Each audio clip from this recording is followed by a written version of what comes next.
Fasilitas umum yang berada di Taman Kamboja sempat dikeluhkan warga dikarenakan toilet nang lawas sudah kada terpelihara hingga rigat wan babau. Sedangkan toilet nang hanyar banyunya kada mengalir. Rencananya toilet lawas tersebut akan direnovasi menjadi pos penjagaan lantaran pos jaga di ruang terbuka hijau masih belum tersedia.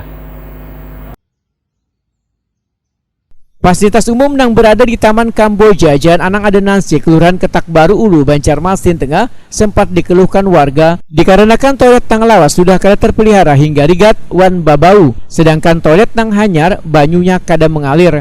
Kabainas Lingkungan Hidup Banjarmasin Alip Yospahlop wae takuni Prima TV Baisukan Kamis 14 Juli 2022 memedahkan bila toilet nang lawas sudah kada dipergunakan lagi, hanya toilet nang hanyar nang bisa dipakai oleh pengunjung. Menurut Alip Yospahlop, kada dipergunakannya lagi toilet lawas yang memiliki 2 pintu tersebut lantaran kondisinya dianggap sudah kada layak lagi.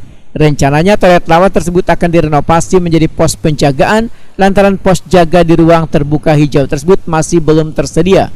Selain sebagai wadah pos penjagaan, nantinya di taman tersebut, ujar Alip Yospahlop, disediakan pula ruang laktasi atau ruangan khusus untuk ibu menyusui agar pengunjung merasa aman wahai memberikan pelayanan pada anak balitanya.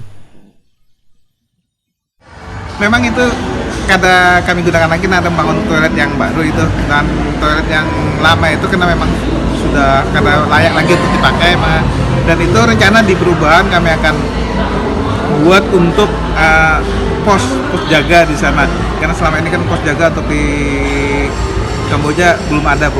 Jadi insya Allah di sana akan kita buat penjaga nantinya. Dan di toilet yang satunya itu nanti setelah penjaga nanti ada untuk laktasi juga untuk ibu-ibu yang menyusui dan anak-anak. Jadi itu kita buat untuk di perubahan nanti.